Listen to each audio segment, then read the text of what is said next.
Hi there. Have you ever noticed how some retirees just seem to glow? They're not just getting by, they're laughing more. They don't panic every time the stock market sneezes. They seem lighter.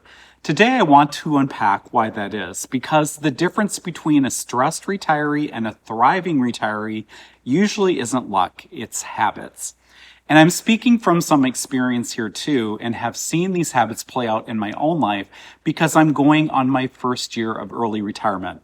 I retired last December at the age of 55, and I can't believe how fast the year has gone, and it's been wonderful, and I highly recommend it.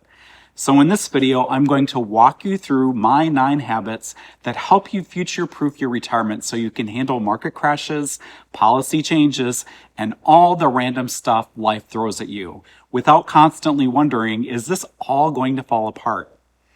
All right, let's get to it. The first big habit to have a thriving retirement is to spend intentionally, not fearfully. Now, a lot of people think the key to a secure retirement is just spending as little as humanly possible. Cut everything, don't travel, don't enjoy anything, just hoard. But the people I see thriving long term, including myself, we're not doing that. We spend on purpose. We have a pretty good sense of what our essential expenses are. Things like housing, food, insurance, utilities. And we know what's fun or discretionary. The travel, the hobbies, the dinners out. And myself and other retirees like me, we have a simple set of guardrails around our spending and withdrawals.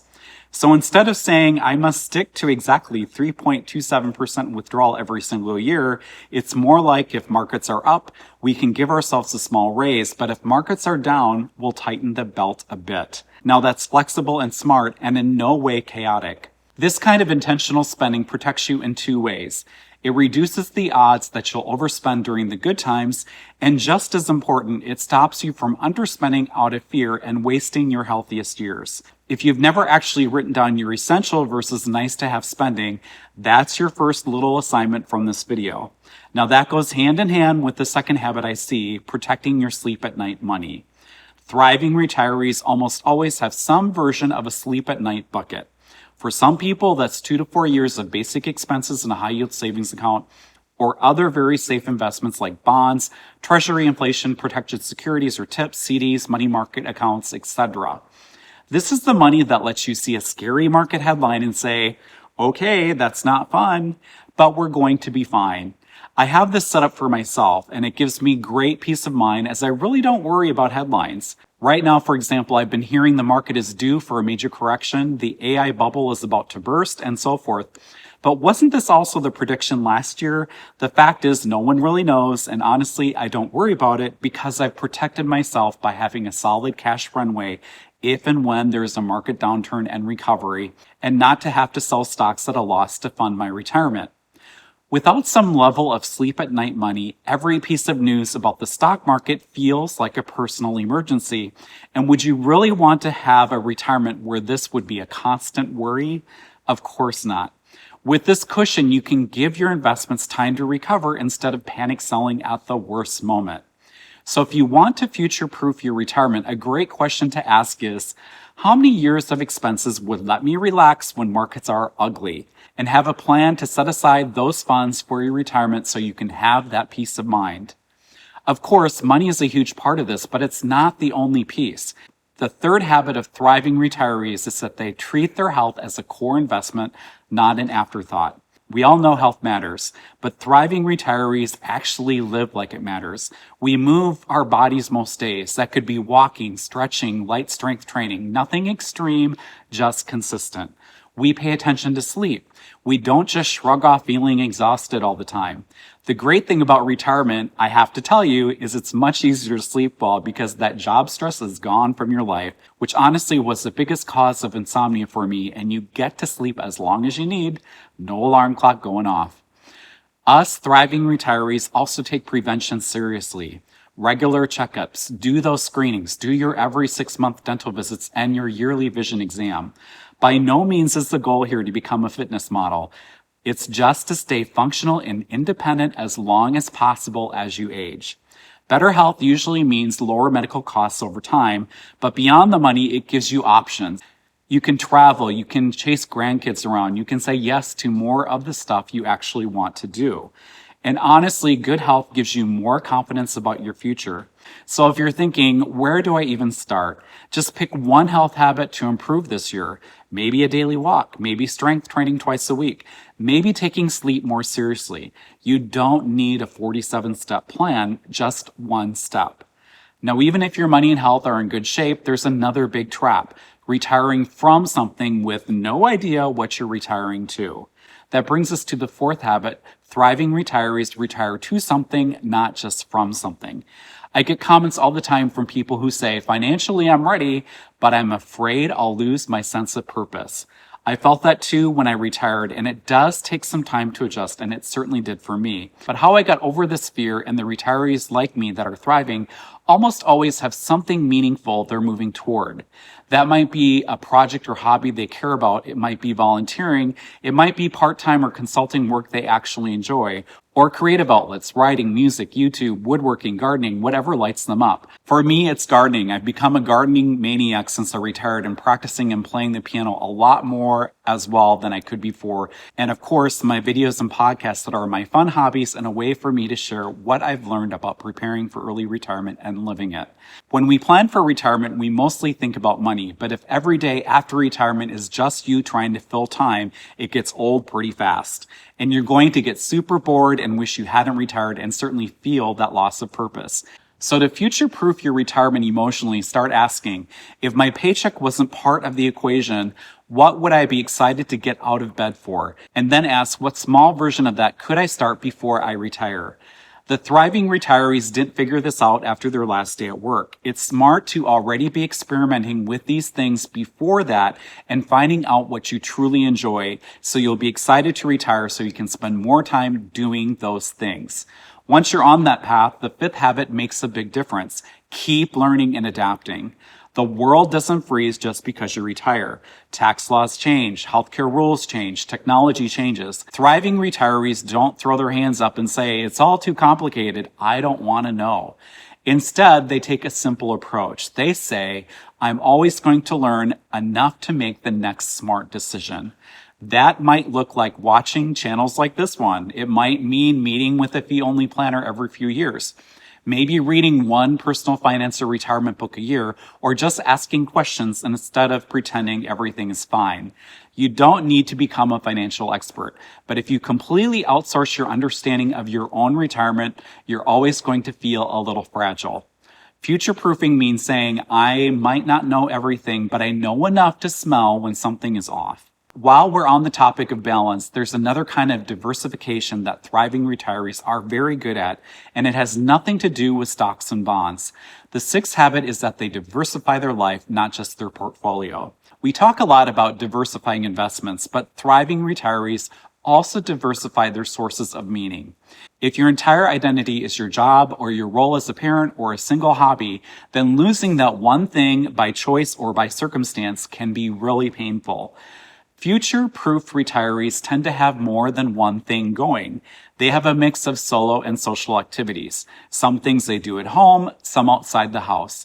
Different groups of people they see, friends, family, people from a class, a group, or a community they're part of. If one area changes, someone moves away, health limits a certain hobby, you still have other pillars holding you up. It can be helpful to take a quick inventory and ask, if one big part of my life disappeared tomorrow, what would still be left that I genuinely enjoy? If the honest answer is not much, that's not a reason to panic. It's simply a signal that it might be time to gently start planting some new seeds. Now let's come back to the money side for a second, because there's a very practical habit that shows up over and over. Habit number 7, thriving retirees keep a simple, understandable, and lazy money system like I talked about in my last video titled, I Retired at 55, My Lazy Retirement Investing Plan. There's a link in the description and on the end screen of this video. Thriving retirees are not trying to win some complexity contest. Usually it's pretty straightforward. Accounts are organized, bills are mostly automated. They know which account they pull from for their regular spending. And they have a basic plan for taxes, especially around things like Roth conversions, required minimum distributions, and healthcare subsidies if they're not on Medicare yet. The key test is this: they can explain their setup to their spouse or a trusted person in plain English. If your system is so complex that even you can barely follow it, that's not future-proof, that's fragile. Life is going to throw you curveballs: illness, caregiving, moving. Simple systems are resilient. So a good question to ask yourself is, could I explain on one sheet of paper how our money works in retirement? And if something happened to me, could my spouse or someone I trust follow this? If the answer is not really, you don't need to blow everything up. Just start looking for ways to simplify.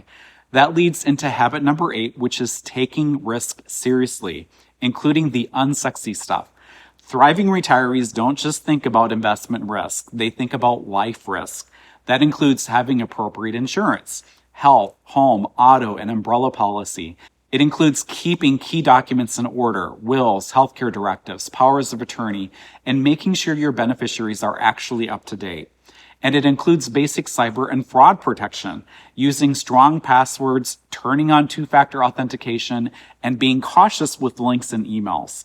None of this is exciting. It's not fun cocktail party conversation, but future-proofing isn't just about chasing the highest return.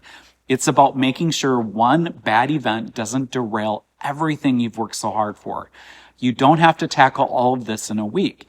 You might just say, this month I'm going to review our beneficiaries. Next month I'll look at getting umbrella coverage.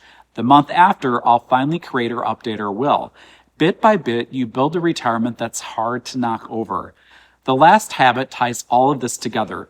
Thriving retirees regularly check in, but they don't obsess. They keep an eye on things, but they're not refreshing their accounts 12 times a day. Often they'll do a quarterly check-in on spending in their portfolio just to see how things are trending. Then once a year, they do a bigger picture review and rebalance if needed. The balance being aimed for is simple, engaged but not obsessed, curious but not panicked. Lastly, future-proofing doesn't mean eliminating all uncertainty. That's impossible, and no one has a crystal ball. It means having a rhythm where you regularly ask, are we still on track? Has anything big changed? Is there a small adjustment we should make this year? That's how people navigate long retirements without burning themselves out mentally. So let's quickly recap the 9 habits we just walked through. First, they spend intentionally, not fearfully. Second, they protect their sleep at night money. Third, they treat their health as a core investment. Fourth, they retire to something, not just from something. Fifth, they keep learning and adapting. Sixth, they diversify their life, not just their portfolio. Seventh, they keep a simple, understandable money system. Eighth, they take risk management seriously, including all the boring details. And ninth, they do regular check-ins without obsessing. You don't have to be perfect at all of these, no one is, but adopting these will dramatically change how retirement feels. Instead of constantly worrying about what could go wrong, you start to feel, whatever happens, I have tools for this. I have habits that will help me adjust. That to me is what it means to future-proof your retirement. If you found this helpful, I'd love for you to do 2 quick things. First, pick 1 or more habits from this list and share it in the comments. Just write, the habit or habits I'm going to focus on this year is, and fill in the blank. Saying it out loud makes it more real, and you might inspire someone else. Second, if you haven't already, consider subscribing to Early Retirement Roadmap. We talk about the money side, investing, taxes, healthcare, but also this part, how to actually live well once you get there. And also before we go, I'd like to mention a couple of freebies to share. First, if you plan to be on an ACA health plan next year and need to estimate your modified adjusted gross income, I've got a free MAGI calculator you can download to help with that. There's a link in the description, and watch my recent video titled ACA MAGI, How to Calculate and Manage It for Big Savings. And in addition to the free MAGI calculator I just mentioned, I've got another freebie called 12 Must-Do Steps to Retire Sooner and Smarter. It's a checklist that offers a quick, practical guide to retiring early. You'll find a link to it in the description as well. And when you're on the go, catch the Early Retirement Roadmap podcast and go to mikeupland.com for all of my media. Well, that's all for today. Thanks for listening. This is Mike Upland, early retiree last year at the age of 55, helping you to plan and thrive in early retirement. Take care and make the most of today.